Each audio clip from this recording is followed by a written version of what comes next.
और आज जो वफाकी काबीना की मंजूरी के बाद ये फैसला हुआ कि हमें ऑडियोज़ के ऊपर तहकीकात करनी चाहिए और जो साइफ़र है उसके हवाले से भी।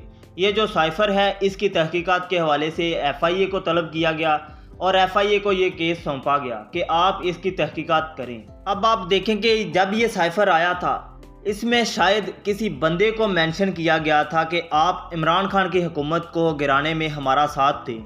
अगर तो इस साइफ़र की तहकीकात की जाती है तो और जो ऊपर मेंशन बंदा था उसे भी लाजमी शो करवाया जाएगा। अब आप देखेंगे ये बात किस तरफ जाती है। अगर तो ये मामला उस तरफ गया तो इससे पहले इस साइफ़र की तहकीकात को रुकवाया जा सकता है।